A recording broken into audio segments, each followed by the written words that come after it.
which is who is sponsoring this class. And everyone who is involved in the class, people who are presenting, like Conrad, and the people that are facilitating it, like myself, and we've got two hosts up there, Sheena and Marie, and they're helping. Everyone is a volunteer.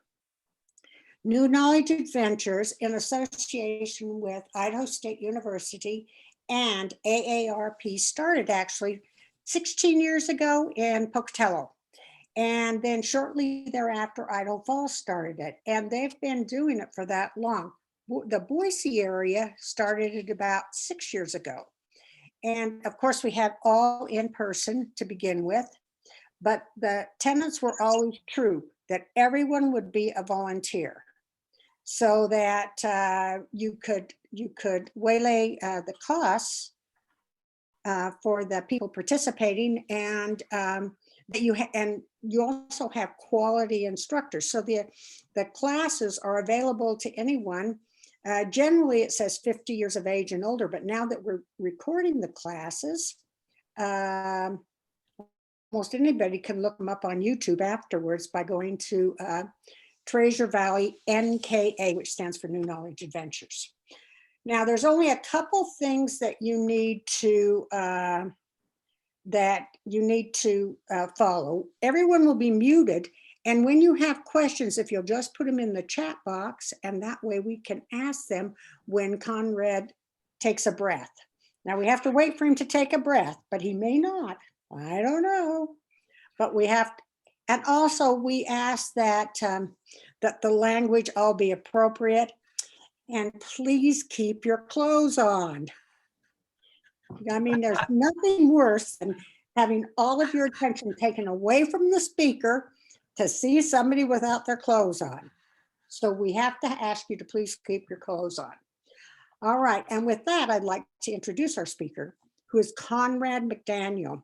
Conrad works for Republic, which is our waste collection thing here in Ada County and in some in Canyon County. And he's going to talk to us about all of the collection, whether it be just general waste, recycling, or composting. Conrad has worked for them for almost 16 years. Oh, as old as New Knowledge Adventures. There you go. And he is on his off time. He has a couple large interests. The first one being his daughter, who is a superior volleyball player, and they just won in their bracket in Reno this last weekend. So he's pretty proud of that. And he's also a snowboarder. So with that, Conrad, it's all up to you. Thank you very much, Debbie. That before you got to my part, that was pretty hilarious. I didn't know that was an issue with these classes. Okay, but I'm glad we have the rules lined out. Thank you all for joining me in this class. Yes, I'm here to talk about trash collection, recycling, and if we have time, we'll get over to compost. This is my second round of instructing this class. I was the instructor last fall, and I'm not sure if we have any return participants, but hello again if we do. I had a lot of fun with that first class, and also learned a little bit how I could structure it kind of different and make it go smoother. So we'll give it a try. Also a new set of headphones, so hopefully everyone can hear me loud and clear. Yeah, so I think I'm not quite at 16 years. I've been, my title's Municipal Marketing Coordinator since 2008. So I'm sure I'll get to 16 years sooner than later. And our territory is between Mountain Home all the way out to, well, it's now Homedale. Used to be just Caldwell, but now we operate in Homedale. So what I'm going to talk about today is specific to that area between Mountain Home to Homedale.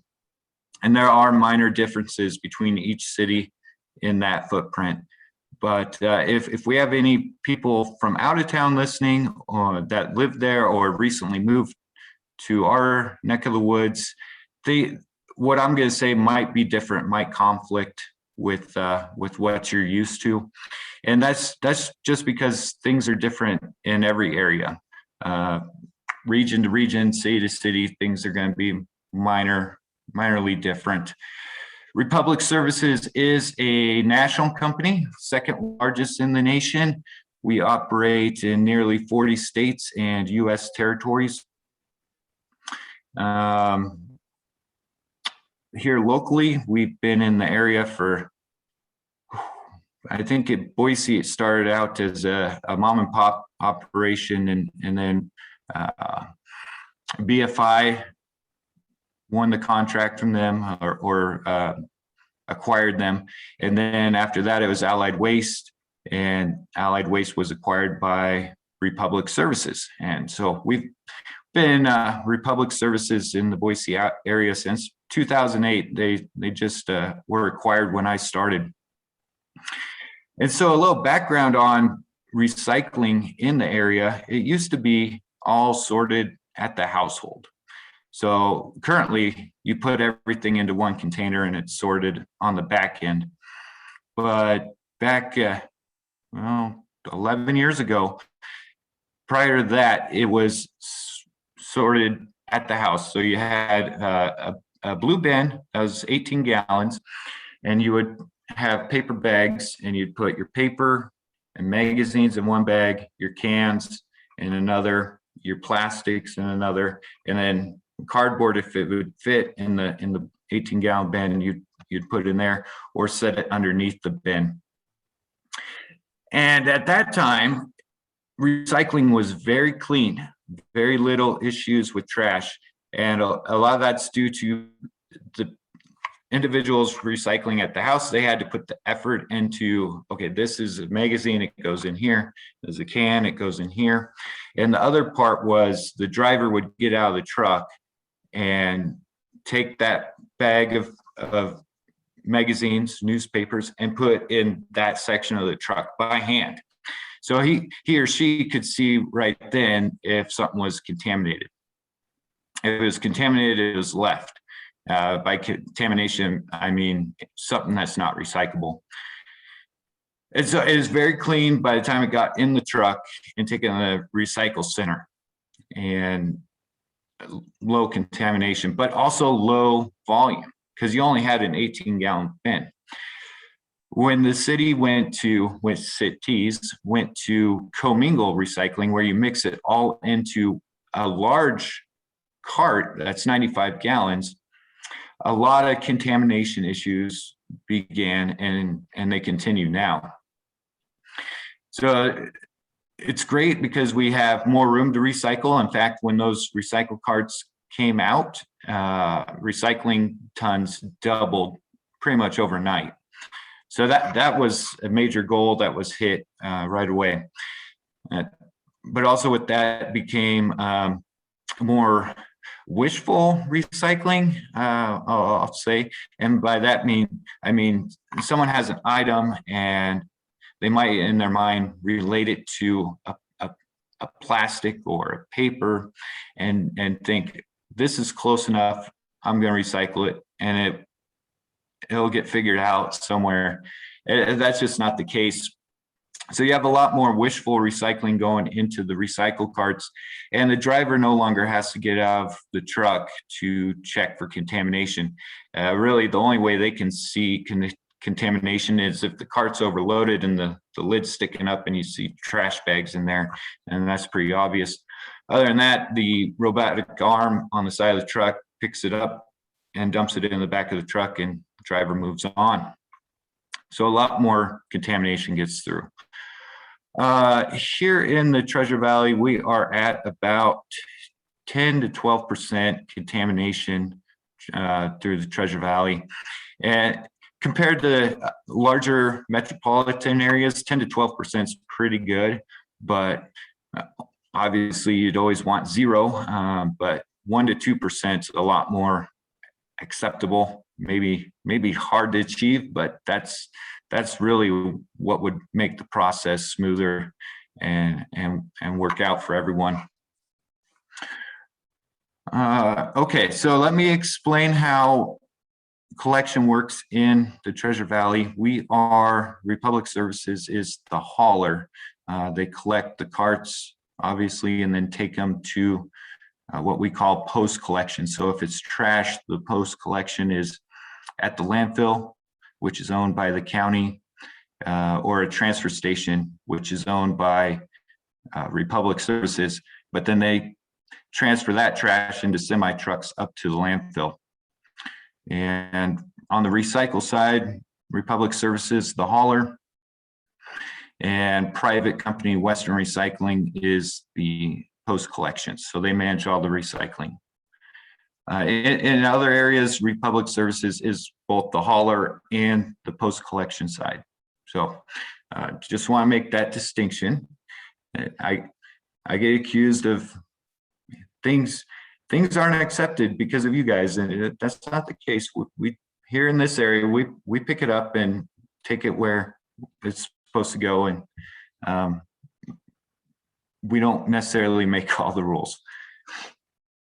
Okay, so I'm gonna save you from looking at me for much longer and share my screen. I have some websites I want to show, and if you were on a previous lesson, it'll probably look familiar, but I assure you it's going to be a little bit different. Okay. So this is called Recycling Simplified, and it is our national website, Republic Services, and this is internet. It's not just specific to employees. So I would encourage you to visit this site. It has a lot of good resources for the public and general education. Not 100% of what's on here is going to be true to our area, but it's really good. And like the name mentions, it's simple. So I just want to point out a few things. And then I have a video I want to show to kind of demonstrate what happens at a recycling center. But know what to throw. So I get this a lot, that recycling is complicated. And it sure can be if you think about all the things that can't be recycled. That's a long list. But it is simple if you think about what can be recycled. And we're only talking about 4 main items. We can drill down further, but really it boils down to 4 items. And if you do that, you're doing your part. So we'll look at these real quick and dive into a little deeper later in the presentation. So paper and cardboard, that's half of the items right there. So that's 2 of the 4, paper and cardboard. Metal cans, and a lot of people ask about metals, and it's not metals as in anything you see is metal. We really just want 10 soup cans, dog food cans, soda cans, beverage cans, just like you see there. Plastics, that's kind of where it gets trickier, especially as of late, and we can dive into that deeper later. But really, when it comes down to plastics, I don't know if you can see my arrow, but we want the bigger containers, not necessarily this water bottle. I don't like that. But again, this is a national website, so I'm not gonna agree with everything. But we want the big things, this milk jug and this detergent jug. Now, if you have a big jug of water, that's great. But these smaller ones, they can be dangerous for the recycling system. Okay, so real simple, four different items: the plastic jugs, metal cans, paper, and cardboard. Okay, so I want to show a short video, and just so you guys can see what it looks like at the recycling center. And I know no one on this call believes that there's a recycling ferry that takes everything and makes it recyclable. But there's a lot more that goes on. And some people do believe that there's a magic fairy that takes everything away and puts it in a perfect place. This is an example of one of our recycle centers in another place in the country. So it's a little more sophisticated than what we have in Boise. But it's just to give you an idea of how things work. Hi, my name is Maggie, and I'm in the 5th grade. My class is studying recycling. I know that we can recycle things like paper, cardboard, metal cans, and plastic bottles by putting them into the blue recycling bin. But I want to know more about what happens to them after the recycling truck picks them up. So, I'm at my local recycling center with Mr. Lane. He's going to give us a tour to see what happens to the things we recycle. Thanks, Maggie. You probably already know what recycling is. It's taking things that have been used and making new things out of them, instead of just throwing them away. At this recycling center, about 350 tons of paper, plastic, and metal is recycled every day. The center is pretty big. It's even larger than a football field. It's also what would be considered a modern recycling center, with highly trained specialists and sophisticated equipment doing the jobs of sorting, packing, and shipping recyclable materials. All right, Maggie, this is called the tipping floor. It's so cool. Isn't it? And this is where all of the recyclable material comes after it's picked up at your house or maybe picked up at a business, and it's first dumped here. Recycling trucks bring their loads to this part of the center and empty them out to be sorted. A typical recycling truck can hold up to 12,000 pounds of recycling from 700 homes. Heavy equipment then loads the contents onto a conveyor belt. It goes down the line where sorting specialists separate the trash that can't be recycled. As the materials move further down the line, there are also machines to help remove non-recyclable items. So everything comes in together on that tipping floor, and it's all mixed up there all together. But as it moves down the line, it's actually separated one by one. Like, it's both machines and the people are doing that, right? It really is. It's also important that we don't contaminate our recycling materials with non-recyclable waste. We want only those materials that are recyclable, which are paper, cardboard, metal cans, and plastic bottles and jugs. Some of the things that are seen most often that shouldn't have been put in the recycling bin are food, clothes, yard waste, even furniture. These are not recyclable. So when you put recyclables in your bin, they need to be empty, clean, and dry, with no food or liquid in them. Just one dirty ketchup bottle could contaminate other recyclables in your bin and in other places along the recycling process. If you remember, there's actually 4 things we're looking for. Do you remember them? Metal, Okay. paper, Yes. cardboard, Yes. and plastic. Plastic. Good job.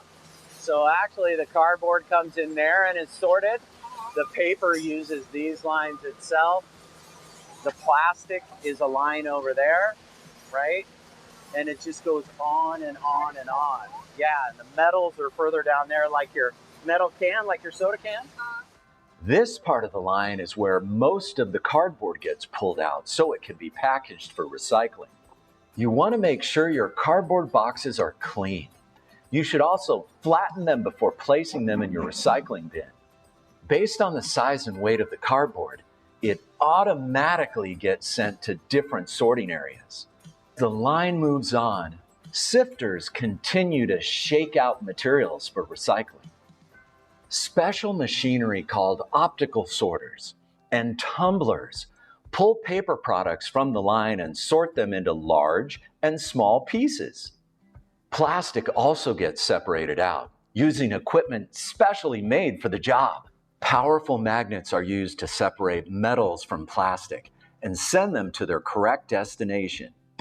All of these automated procedures are controlled by the touch of a button using a portable tablet that works anywhere in the facility. So it helps me because if I have a problem on a line way over there, I don't have to walk way over there. Really? I can just... That is very easy. At this point, there is another sorting by hand to pick out all the cardboard. Here, the loose plastic bags are suctioned up. Plastic bags get caught in the machinery, which causes delays. They can even damage the machinery. And she'll put it up and that vacuum will suck it right up. Look at that. Oh my God! That is so cool. At the end of the line, paper and cardboard are sent to machines that press the material into big block-sized bundles called bales. These machines can bale up to 50 tons of paper and cardboard an hour. Plastic and aluminum are also pressed into bales. One of the reasons why we pack them in cubes or like a square, right, is so we can actually stack them one on top of the other. And then we also can put them in a truck trailer and actually ship them. The bales are then bought by companies that will make new products from the materials. These companies will break down the materials further in different ways, like melting the plastic into liquid. That allows them to use the material in making new materials and products, including cars, airplanes, and even clothes. Now I get it.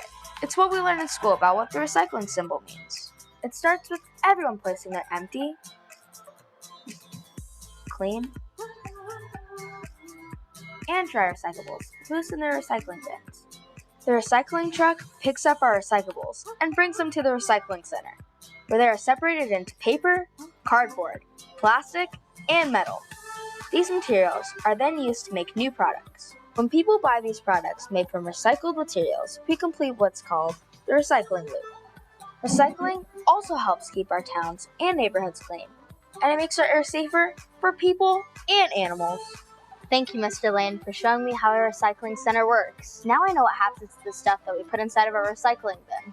It turns into products that we use every day. So remember, we can all make a difference in our schools, in our home, and in our town by recycling, and also helping others to become better recyclers. You never know, that soda can might even become a part of an airplane. That's so cool. Thanks, Mr. Lane.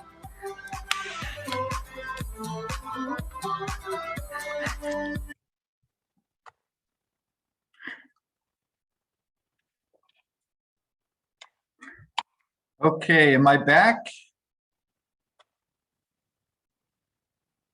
Can you hear me? Oh, okay, good. Thank you. All right, well, yeah, thanks for watching that video with me. That might help. Thank you for watching that video with me. There's longer ones on the website, but that was sweet and short, 7 minutes. And I hope it gave you an idea of what happens at the recycling center. And you can see that it, just like I explained before, commingled recycling was introduced, where we all mixed it in. Before that, we had the 18-gallon bins and sorted it ourselves at the house. Well, that sorting is what's taking place at the recycling center. And you can see it's fast moving and a lot of material going through there. So the cleaner we can have our recycling before it's picked up by the truck, then the easier and more successful the recycling will be down the line, because it all has to be separated back out. There isn't a company that wants things mixed. Say a paper mill, they don't want your plastic water bottles in with the paper that they're going to reuse. Okay, so should we, well, let me get a little further, then we'll stop for questions. Here, Sheena, are you asking me something? No, okay. Minimize that. Okay, so here's a recycle postcard. This was developed, designed by City of Boise. I don't think it's out for the public yet, but it's a nice, clean look. I think these are going on your recycle carts to update what the current stickers put on there. So if you're a Boise resident, this could be coming to a cart near you soon. But it's just a reminder that plastic bottles and jars, jugs are accepted. And you notice they don't have a water bottle in here. They have a green bottle, and that's not glass. That looks maybe like a Sprite bottle, plastic 2 liter. And then cardboard and paper, yeah, the boxes. The video said flatten them, and that's not a requirement. It certainly helps and make things move faster, but it's not a requirement. Your cart will fill up pretty fast if you don't flatten your boxes. And metal cans. So let's look at the no list here. Plastic bags, no plastic bags. So grocery store bags, laundry bags, soft plastics is what we call them. So it's even beyond your plastic bags. It's candy wrappers, Ziploc baggies, anything that can be kind of crinkled up. No glass. And that's true in our area. There are some exceptions, like Boise has glass drop sites throughout town. And there is, for an extra fee, you can have glass service, but it only accepts glass in that cart. No thin, crinkly water bottles. I have an in-person demonstration to share later. It says no bottle lids. So take the caps off. And again, no plastics 3 through 7. So the plastics, they just want number 1, number 2. I know they're hard to find. They're small print, and sometimes the light has to hit it just right. I know that can be challenging, but once you start noticing what type of plastic is 1 and 2, you don't really need to look for it. You'll already know by identifying it. But it's going to be your sturdier, more quality, thicker walled plastic. And see if I can get back to my tab. Okay, so again, Boise City has done a really good job with their education, outlining trash recycling and yeses and nos. Here's from their Curb It website. And this right now, I'm on the tab for all materials, and it's alphabetical. So A through, not Z, but Y, A through Y list of many of the common items. And this tab is not showing you the recycle items. It's giving you an example. So say you have, let's pick an electronic. So it says this is a household hazardous waste. So do not put it in your trash, do not put it in your recycle. And then it gives a list for collection sites and some more examples. And so that's the all. And then you go to the recycling. This is going to outline what is recyclable. And again, if you click on that, it'll give you similar examples and instruction. But again, we have our cans, even some foil, maybe some things you haven't thought of before. But it's further diving down into the details of what can be recycled and the most common items. Then we jump over to trash. And these are items that people think are recyclable, They put them in hoping that it will be recycled, but it's actually making the process contaminated or dirty, and it has a negative effect. So these are better off going in your trash than the recycle. And I won't read through them all, but did want to put that visual out there. And if anyone has questions, we can jump back to any of this. And also important, we don't want hazardous waste in trash or recycling. And here's the tab for hazardous waste items. For recycling, hazardous waste is contamination and also a danger. And in trash, it's the dangers. Last summer, we were experiencing batteries, not just these batteries, but also computer batteries, cell phone batteries, causing fires in the truck and at the recycle center. So these hazardous materials are really dangerous beyond just contamination. They can be a public hazard. And going from something simple like being an extra paint can in your pantry, going into the truck and having a truck on fire. So we really want to make sure these do not go in trash or recycling. We want to make sure they're handled properly.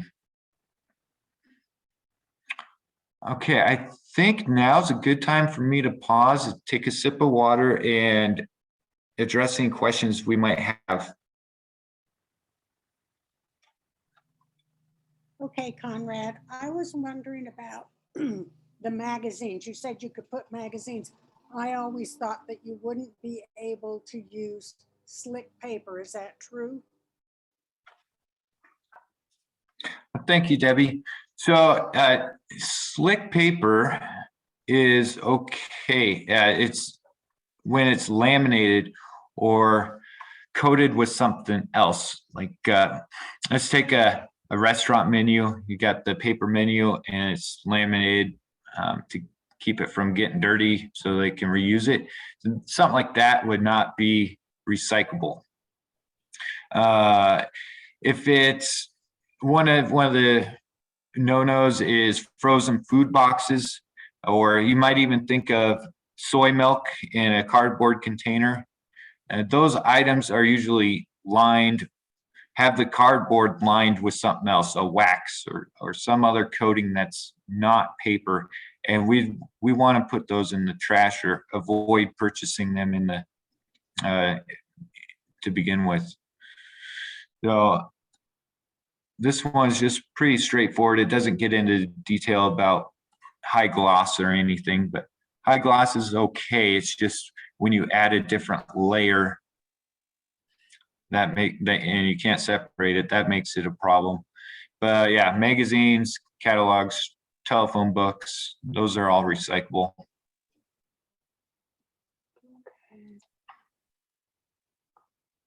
I think you're muted. Question. I have a question. Hi. Hello, Conrad.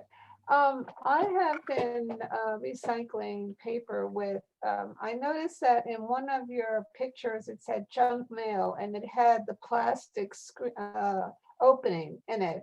Now, shall I take out that plastic and separate it from the paper? Or can I just put the whole thing in paper recycling? Very good question. In fact, you found a little bit of a contradiction in that what I just said is we don't want an item attached to a recyclable item. And the example you gave is the cell phone window in That's right. in junk mail. And that is actually okay. Oh, great. Yeah. So see right here, windows and labels are okay. And my only justification for that is it's not a big enough problem.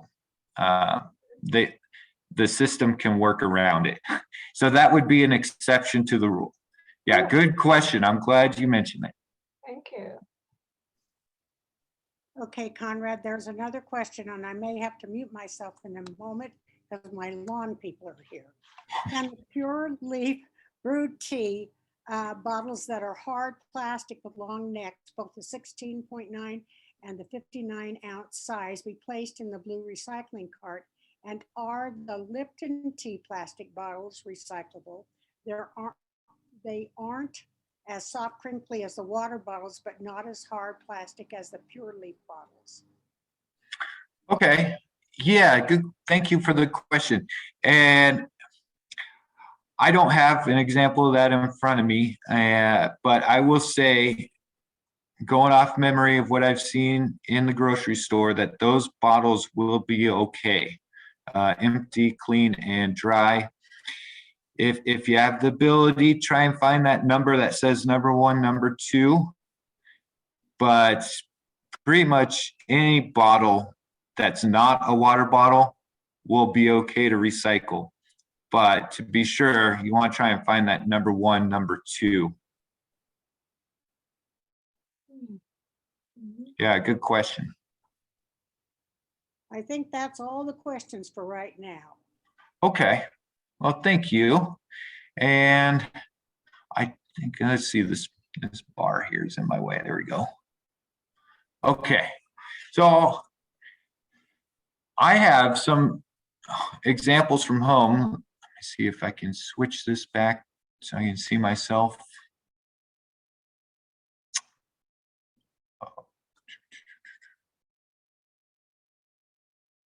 Oh boy, I think.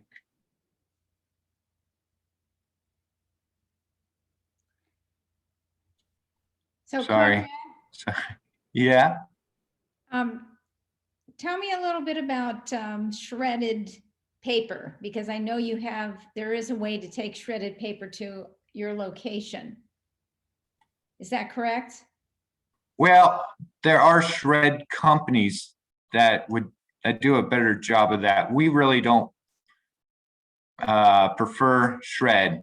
One, you can't bag your materials. You can't put the items in a bag, and that's the best way to contain shredded paper. If recycling comes through bagged, then it is thrown away, because as you saw there, everything's moving so fast, they don't have time to try to stop sharing my screen. Okay, they don't have time to stop and open up every bag that comes through and check its contents and make sure it's recyclable. So it just has to be assumed trash. So if you do that with shred paper, it's going to be trash. If you put it in your cart loose, it's going to make a mess. And if it does make it to the recycle center, it's going to make a ticker tape parade there on the floor. So it's just a mess. It's going to have to go in the trash. There are shred companies that you can take your shred to. It's just putting it in your recycle is not the best option. It's not going to contaminate anything. It's just going to be a mess. So Conrad, on that one, so even if it's in a recyclable big leaf bag or whatever, the folks at the center would still have to open that bag, not a plastic bag. We know those are anti, anything good. But the recyclable paper bags, those would still have to be thrown out because they'd have to be opened up because they don't know what's in. Yeah, Sheena. You could put it in a paper bag and not close the top, and then that would probably be okay. But it's still going to spill out and make a mess. Really, let's talk about recyclable items and their size for a second. I've been told from the recycling center that the smallest thing you could recycle in size would be the cardboard ring left after a toilet paper roll. Anything smaller than that's going to fall through the cracks. So when you're talking about shredded paper, I'd say that is smaller than that cardboard ring for the toilet paper, and it's just going to be a nuisance more than anything.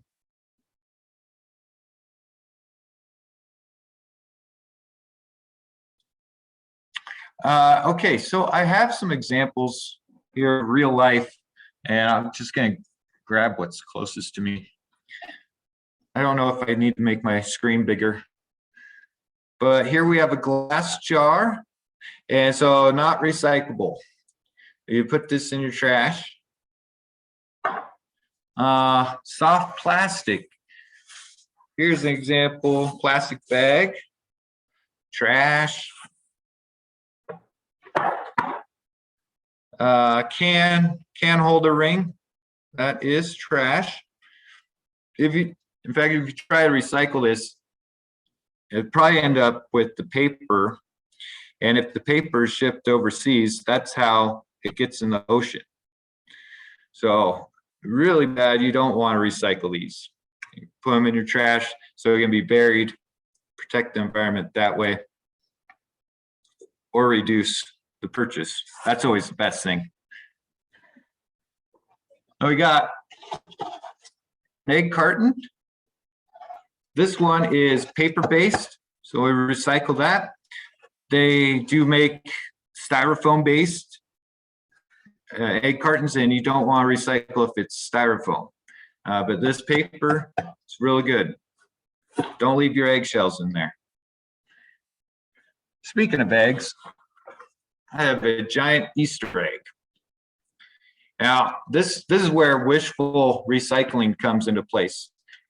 Because if I'm an average recycler and I just know that I can put plastics in my recycle, I'm going to look at this and think, this is plastic, it's definitely recyclable, but it's not.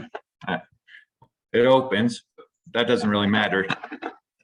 The thing is, we only want bottles and jugs. This is neither. So if it's not a bottle jug, it might be plastic, might be a hard plastic. I don't even know what number. There's no number on here, so it doesn't meet that requirement either. So it is trash.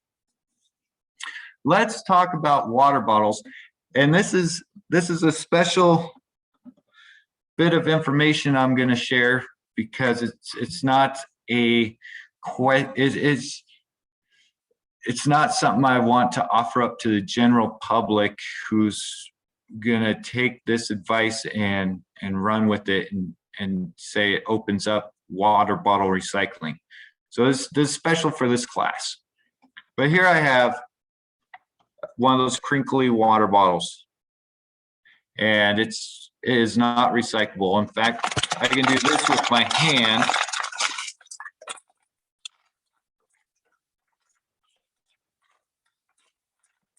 Pretty easily, flatten it out. And now it goes to the recycle system as a two-dimensional item, and it ends up with the paper. And so that's the problem with water bottles. If they're recycled on their own, they're great. But the way the system's set up now, mixed with paper and other items, they can't go in there because then they're sent to paper mills, and that's not good for paper recycling. Now, you say you have a water bottle. Actually, I'm trying to empty real quick. Okay. So you have a water bottle like this, and I'm not here to promote commercial or anything, but I have this water bottle.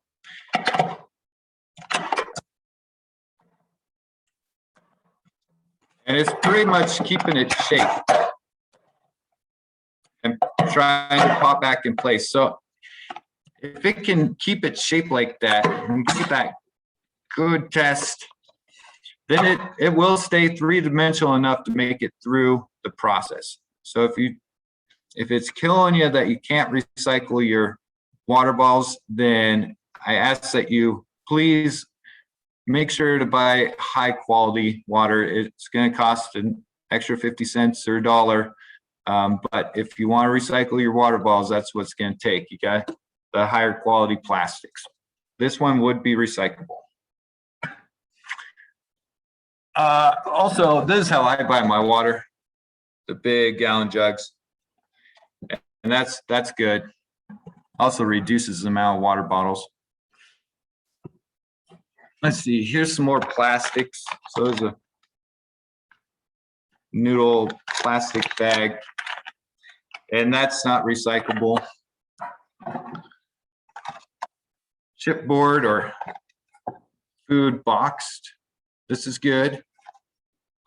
Same with cereal boxes. If it's cereal box, it has that plastic liner, but this obviously not a cereal box. If it's cereal box, take the plastic liner out, throw it away, and recycle the cardboard.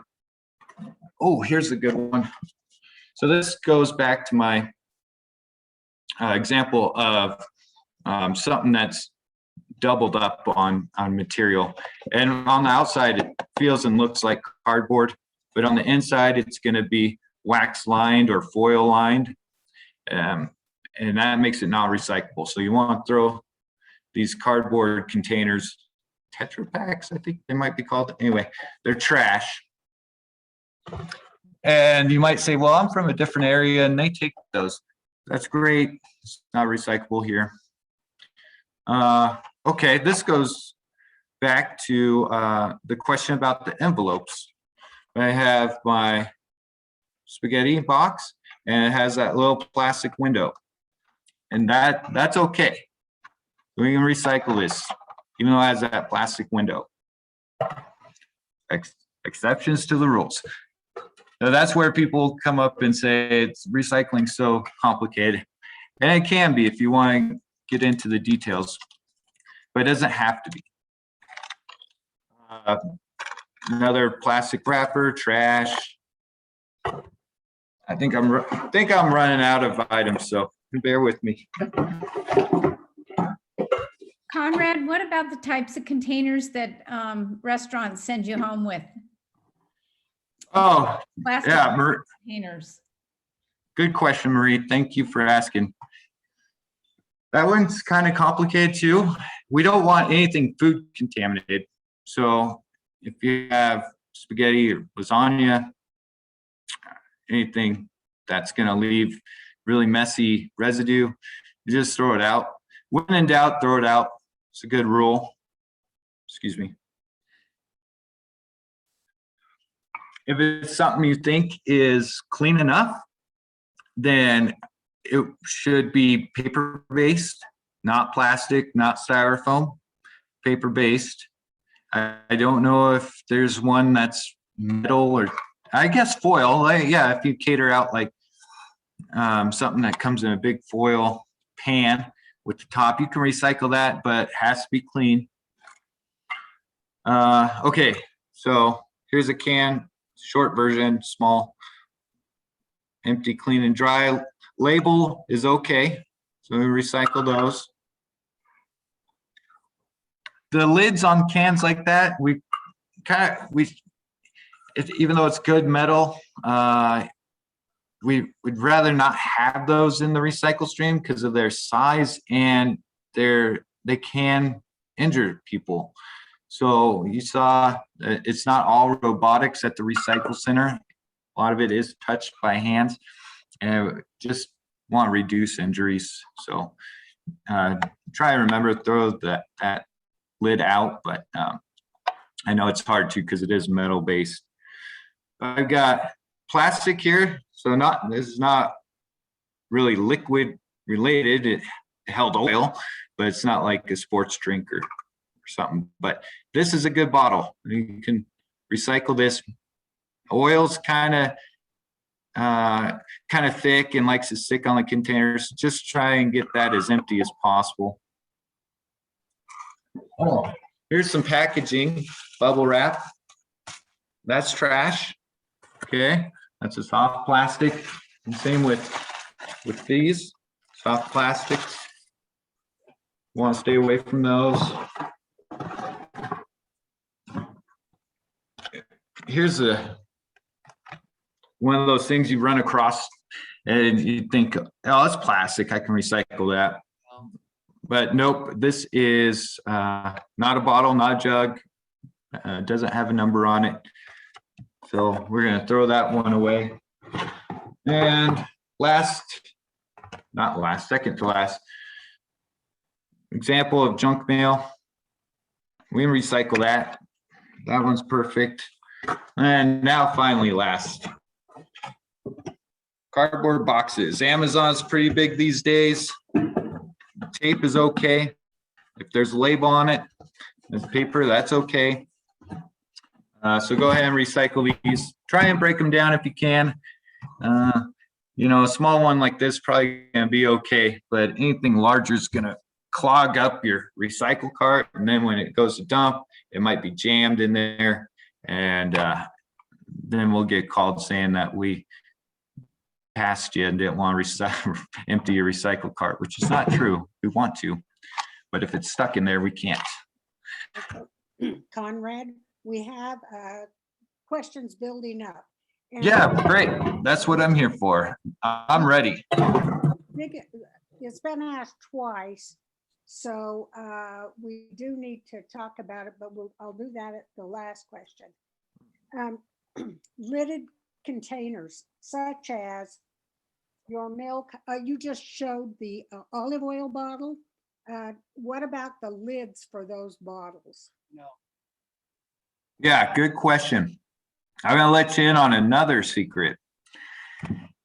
It's historically, we've always said remove the lids from the bottles.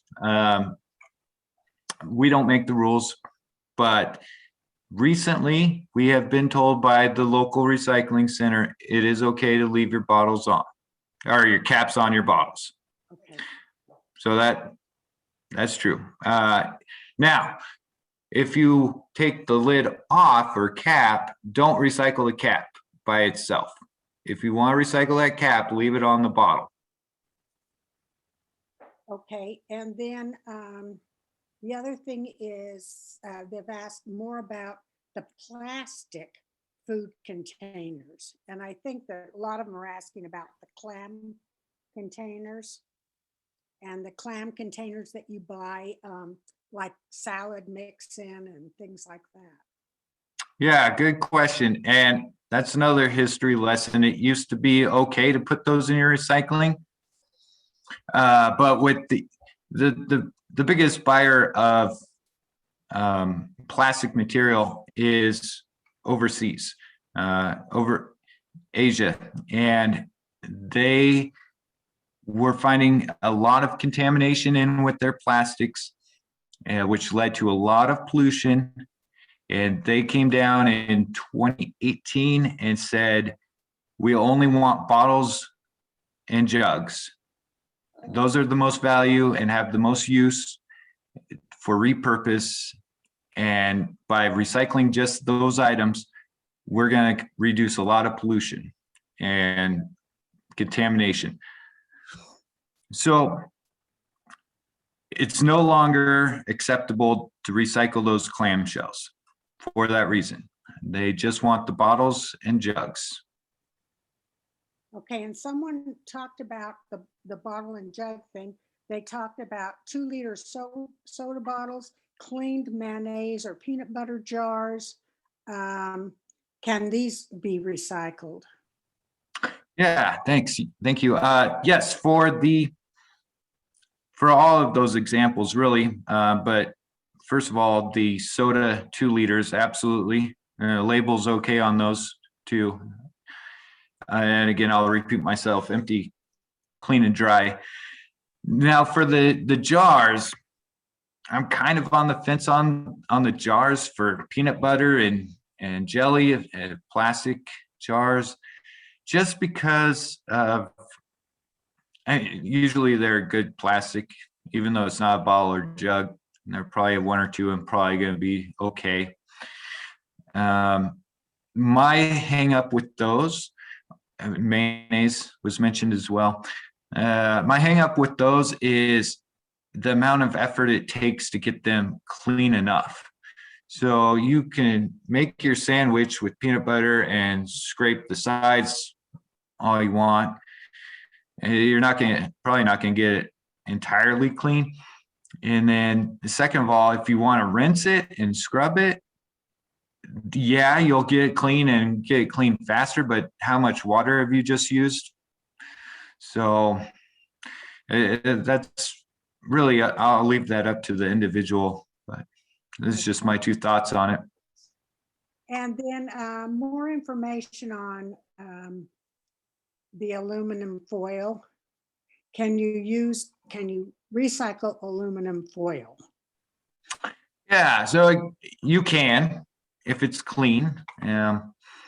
I'll give you my 2 cents on that as well. It's been my experience that foil usually covers something baked and that cheese is stuck on there. If you can get that cheese off there, whatever, then great, recycle it. But I've always found it better that if my foil is that clean, I'll fold it up, put it back in my drawer and use it next time I need foil. Okay, and the other thing is it says, so milk bottle lids are okay to recycle. If they're on the milk jug, not on its own, it's going to be too small, and yeah, it'll end up on the floor and swept away to the trash pile. So Okay, again, yeah, leave it on the container. But I also warn against that because you don't want to leave it on the container and throw liquids out in your container. Again, empty, clean, and dry. But yes, not separately for sure. okay, and then there are questions about the orange bag. Mm. And I figured you were going to talk about that at some point. Yeah, Debbie, thank you. And was this the question that was asked twice that you were saving for last? Yeah, it's actually, there's actually 3 that kind of are alluding to that. Okay, well, But we're saving for last. now's a good time to switch over. I was prepared to talk about orange bag. It's a whole nother animal. So I wanted to make sure we had our recycling questions out of the way. If you think it's a good time to switch over, we can do that. I have a question, if I can. Yeah. I don't, are there separate rules for residents who live in homes and people who live in apartments where they have dumpsters? Yes, thank you for asking. The rules as far as what can be recycled and what cannot, that is the same. The materials itself, that does not change. If you're an apartment or a retirement home, that does not change. The part that's different is that kind of, we call them multifamily complexes. And a multifamily complex is considered a business. And so a business has to order recycling on their own. Your facility may or may not have a recycle container, a dumpster or cart. If they do, you can recycle your items. If they don't, you're going to have to find a way to bring it to the recycling center to recycle. Or if they don't, you may suggest to management that they look into recycle service. But that would be the main difference there. Or Well- take it to your cousin's house that does have recycling. Yeah, well, I find that what happens with recycling and then the dumpster, which is supposed to have trash, the recycling cans get overloaded. And everything, nobody folds the cardboard at all. It's open.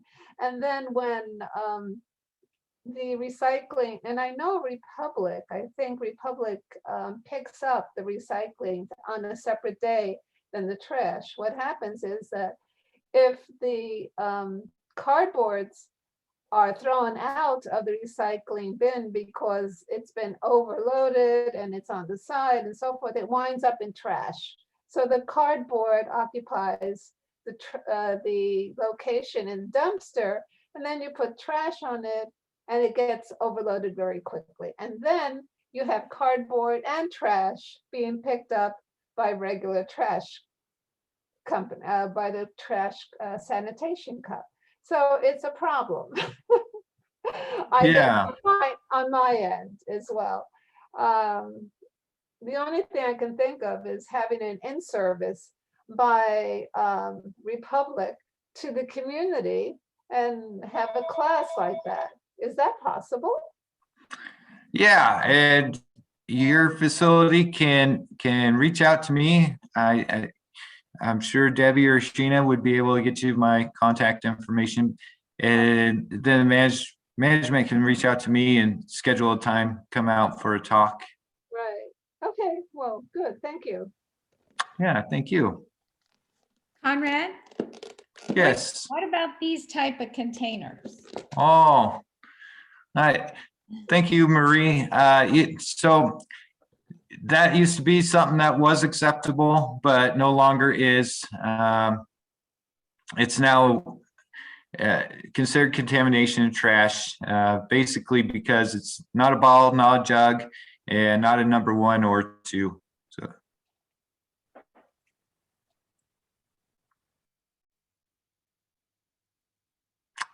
Any other questions about recycling not pertaining to orange bags? Yes. What about the large size hard yogurt containers? Oh, yep. Okay, I'm with you.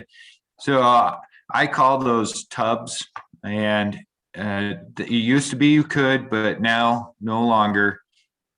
It's I think those are usually a 5, 6, or 7 number, but not a bottle. It's not a jug. I call it a tub. I don't know if that's even the proper container, but it would be trash. Thank you.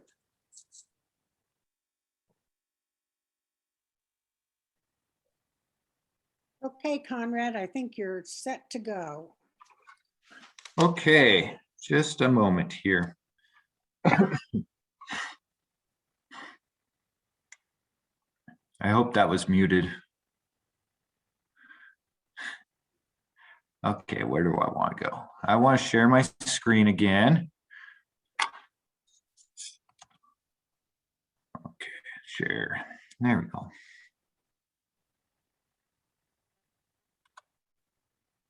I don't have any sound. I'll leave it on just in case. Okay, everyone with me? Yes. Oh, thank you. I just gotta move some of these things and then we'll get started. Okay. The orange bag program, I know it's not, and if we're in person, I could get a raise of hands. So I'm just gonna talk and preface this not knowing who lives where. But the orange bag program, this part of the presentation is only going to apply to people in Ada County.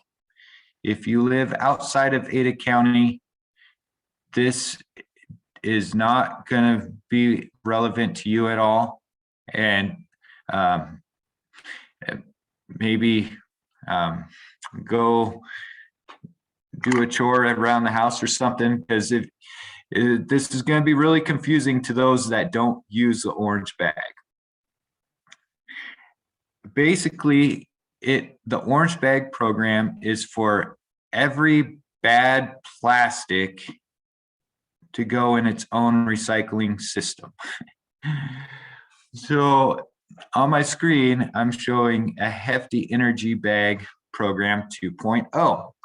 Last time I did this class, it was 1.0, so this has been updated.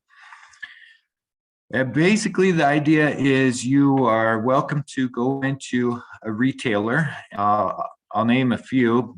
I won't be able to name them all, but let's say Albertsons, Fred Meyer, Winco, I believe. You can always call these stores ahead of time and see if they even have them in stock, because that's not always guaranteed. Not Whole Foods, who's Boise Co-op is another one.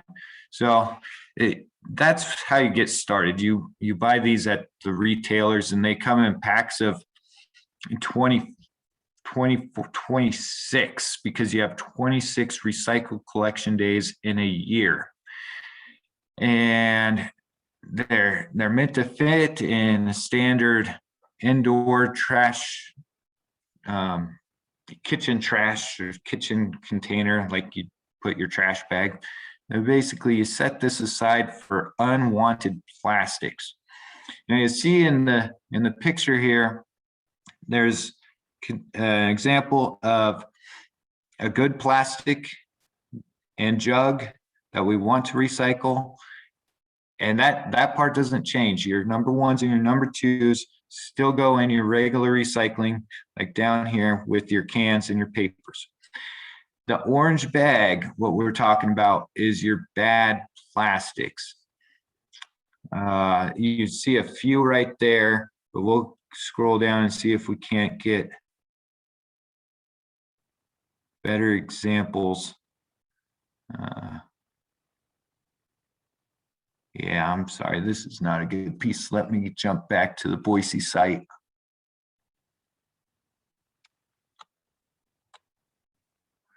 We'll go back to this site, but they have a special tab for the hefty energy bag. So you would put these types of materials in your orange energy bag, your shopping bags, your soft plastics, your wraps, your packaging material, the cheese wrapper like I showed earlier, coffee cup lids, the dairy tubs was mentioned earlier, the yogurt tub. So that would go in here. And you can see deodorant sticks, and I'm not going to list all these. Oh, it was mentioned lids and caps. So, you know, if you're more traditional and don't recycle your cap, like I prefer not to, then your cap, you don't put that loose in your recycling. You put it in your orange energy bag. Foam trays. So here's a new one. Styrofoam material can go in the orange bag. And here's an example of it. There's meat there, so you don't want the meat to go in the orange bag, but you have that styrofoam tray. And if there's a liner between the meat and the tray, then you don't want to recycle that liner either. Just that foam tray would go in your orange bag. More examples. Oh, it was the six-pack ring. Like I had a personal example of that. Pouches. So this is like a kid's drink, the Capri Sun. Plastic netting that you get at the grocery store holds your food. If you buy like a bag of potatoes, like in that example. Toothpaste tubes, that's a new one. So it's been brought up a couple times. Take out food boxes. The styrofoam and just the styrofoam. Same with your styrofoam egg carton if you have them. But your styrofoam containers, to-go boxes, those can go in the energy bag. So what do you do when the energy bag is full? You tie it up like you see here. I don't know, where's my zoom? Let's try and get a closer look.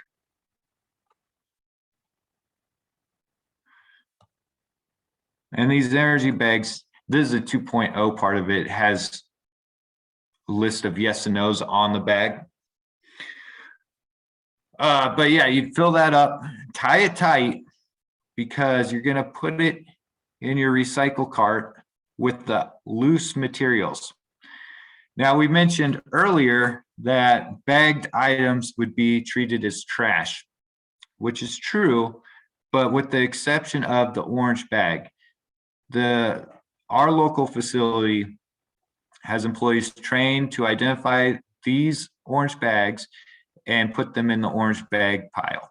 So once they get to the recycling facility, they are immediately removed from the traditional recycling materials and put in their own pile, because they are going to be sent to a different end market, and they have to be treated separately.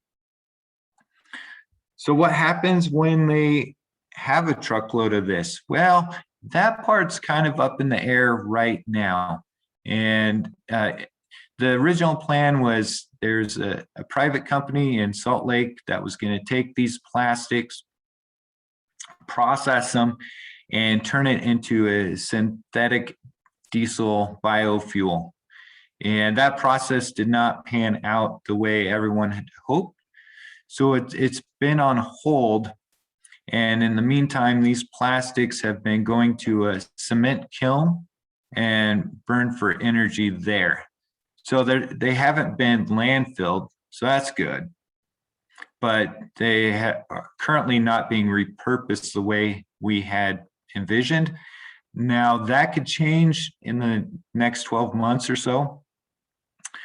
But I guess the overall positive here for the energy bag is it's diverting from the landfill, and it's a process or option we continue to evaluate.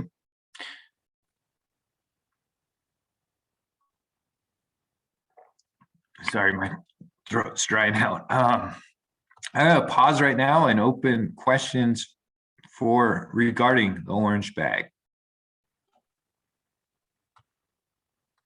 Okay, someone asked if you throw the milk jugs into the orange bag. No, or the milk jugs are good for regular recycling, as long as they're number 1, number 2, and most of them are. I'm not sure I've ever seen one that wasn't.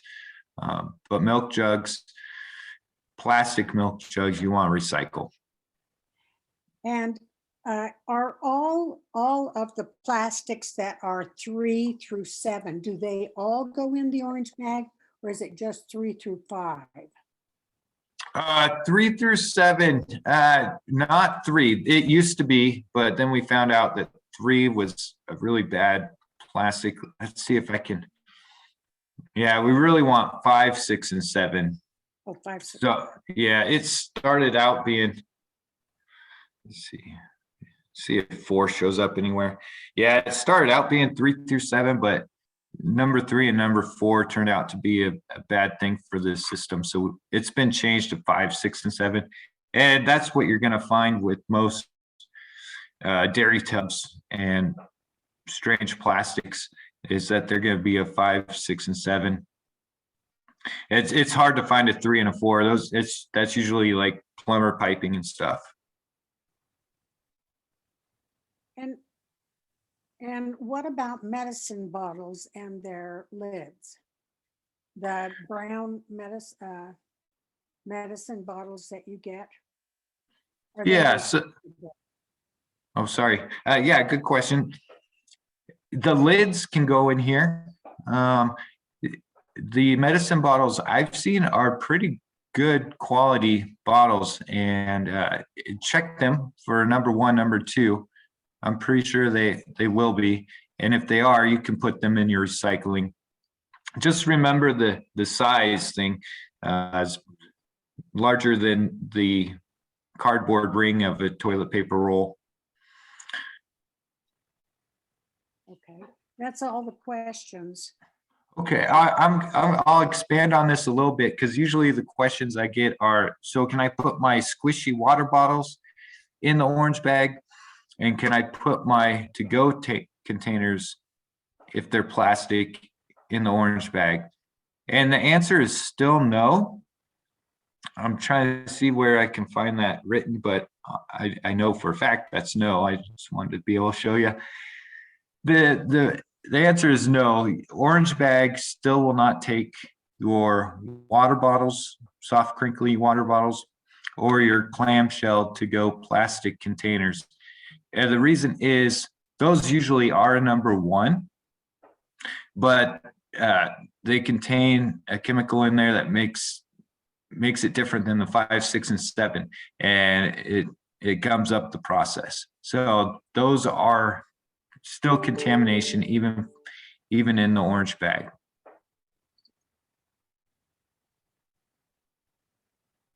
Okay, and someone's asked about the Scotch tape dispenser and clearer colored candy wraps.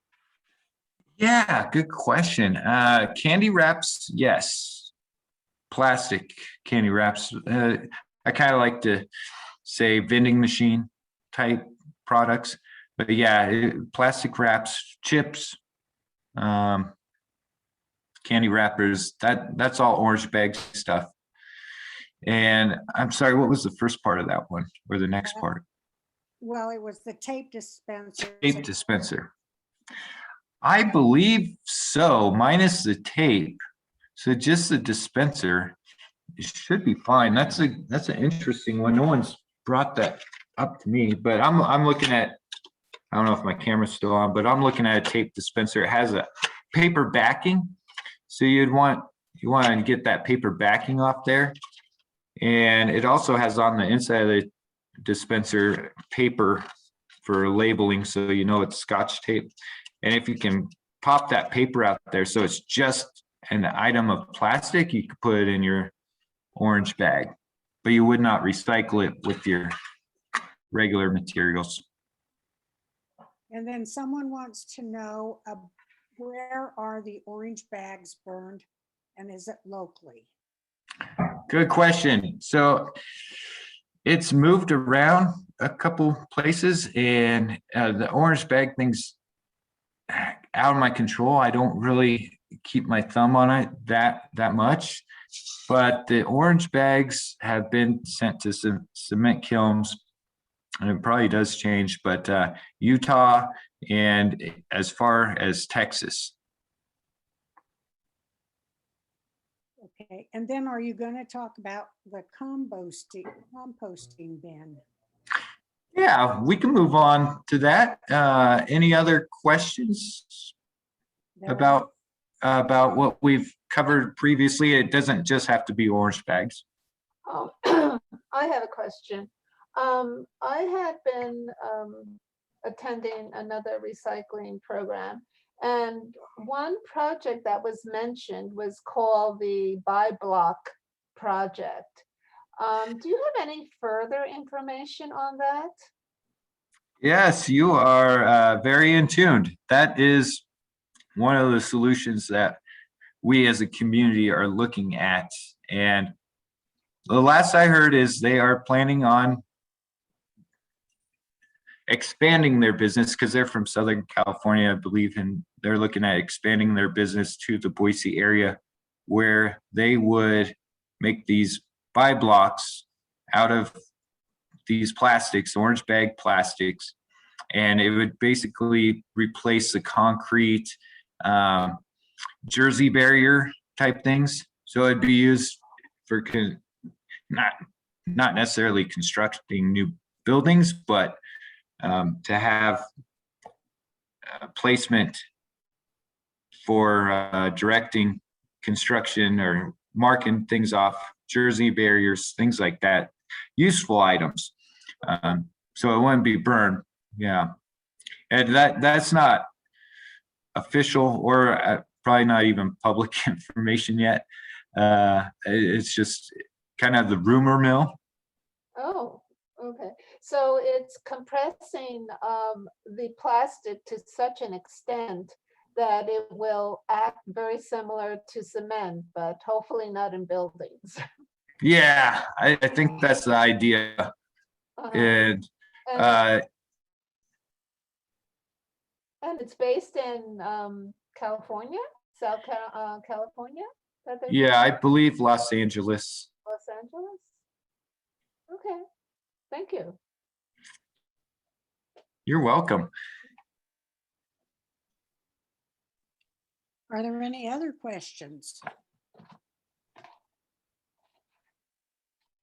Okay, then I think you can charge forward, sir. Okay, thank you, Debbie. Next on my list, and I believe it's my last topic, is in regards to compost. And this again is area specific, and this is only going to apply to Boise residents And it's a subscription service that is offered in Eagle and Meridian. In fact, Meridian is grass only. So when I'm talking about compost, I really only mean Boise residents and those in Eagle that pay extra for this service.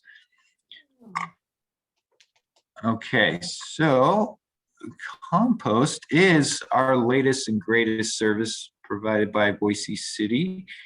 And like recycling, we try and keep this simple. That way we can collect good stuff and have it be effective as an end product. So there's not a ton of examples for me to go through, but I'll just kind of run through them. Now, Christmas trees seems like that was months and months ago, but we collect Christmas trees and take them to compost facilities. You just want to make sure all the obvious stuff's off there, your ornaments and tree stand, and it can't be flocked or anything. Coffee grounds and the filters, the paper filters, you could put that in your compost cart. I should also just say, for the record, Boise residents, you have the gray cart with the green lid, and that's your compost cart. And it's picked up every week like your trash, not every other week like your recycle. I'll just say that. So your eggshells minus the insides, fruits and veggies, pretty much anything with the seed or core can go in your compost. We want to avoid dairies and meats. So please don't empty out your milk carton or throw away that T-bone steak in your compost. That might be something other compost programs accept, but it's not accepted here. Every facility has to be approved to accept certain things and to have certain levels of all this science stuff that I don't understand. So the items I'm listing here is what Boise City is approved for their compost facility. So no dairies, no meats, grass clippings, leaves, trees, pretty much anything in the yard other than pet waste. Don't want pet waste. Pine cones, needles, and then tea, just like the coffee grounds and filter, the paper tea bags with the tea inside is good. Tree branches, some more yard waste. So it's pretty much these items. Again, try and keep it very simple and effective. And so far, it's a couple years now, and so far, the end result has been very successful. The compost comes out to really rich, dark soil, and there are drop-off site or pickup sites throughout the Boise area that you can go to and get your free compost. And that's for participating residents, which is just about everybody. I think maybe 2,000 households are not participating in the whole city of Boise. So that's available. There's one site, two sites. There's the Joplin Road down there at the wastewater treatment plant. They usually have compost for pickup. Now you do have to bring your own shovel and shovel it into a truck on your own, but it's out there for the public, Boise residents. And then the one I use, it's at the Shakespeare Festival. It's not at the Shakespeare Festival, it's near there. It's in that park, not Shakespeare, Botanical Gardens, my apologies, Botanical Gardens. It's in their large parking lot off Old Penitentiary Road. So really that's my presentation. Anything I haven't addressed or need to clarify more on? I'm opening the floor. I have a couple questions from people. The salad boxes, do they go in the orange bag? And you did talk about, someone asked about paper filters on coffee, and you already said they were okay. But the orange bag for those salad boxes. Yeah. We're talking about the big salad boxes. Gypsy, can you clarify what you were asking? Yes, you know, the clear boxes that oftentimes microgreens are in, those kinds of boxes. I could show one if we need to. Yeah, if you have a live example, I'm happy to take a look. Hang on. Okay, she'll get that. And while she gets that, someone asked about the size of the tree branches. Oh, we do like those to be cut down to 4-foot lengths. And that way they can be loaded in the truck easily. Anything bigger than that's kind of cutting it close. So we just ask that they're bundled in 4-foot lengths. Okay, and while Gypsy is looking for that, what I want to tell you all is there is a wonderful video. Oh, she's talking. Oh, did Gypsy get it? Okay.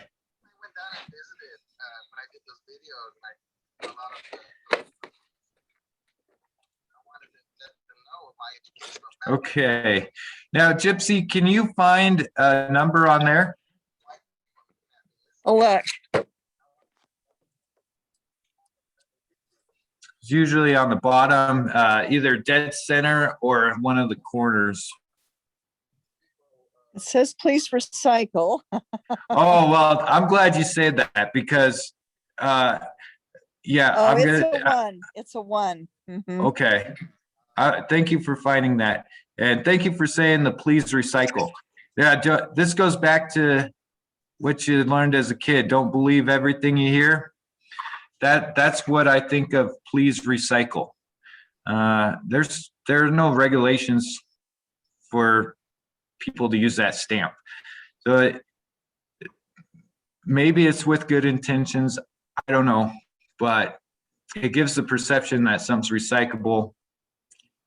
And if regions and areas are different everywhere, it's kind of irresponsible to say it's recyclable when maybe you mean please recycle in this area where that container was manufactured, but it certainly isn't everywhere. So you just be cautious. And I even ignore the please recycle because they don't know where that container is going to end up. I just focus on the 4 areas: bottles, plastics, the bottles, jugs, the paper, cardboard, and tin. Now, since that container Gypsy has is a number 1, it is garbage. It's not a bottle or jug for recycling, and for orange bags, we can't have any number 1s in there. So that is trash. Okay, and then I do want to let everyone know that we have a documentary club that when we did in person, and one of the things that we had voted that we all wanted to see was called Trash Dance. And it is now a YouTube documentary that you can look at. And what it does is a ballerina who taught dance and was a choreographer decided to take a whole bunch of workers in the refuse community, and she went to a specific company and she choreographed a dance for the workers and their vehicles. And it gives you insight into how dedicated these people are to their job, just like most of us were dedicated to what we did in our lives. And it really gives you an appreciation for them. And I would highly suggest it. It's a YouTube video and it's called Trash Dance. Well, sir, I don't think there are any further questions, but you did an excellent job And as far as I know, everybody kept their clothes on. Yeah, well, Didn't have the video. I just want to say thank you to everyone for joining me in this class. It's a great time. I have a lot of fun doing it. It's ran exceptionally well. So thank you again for letting me be a part of it. Okay,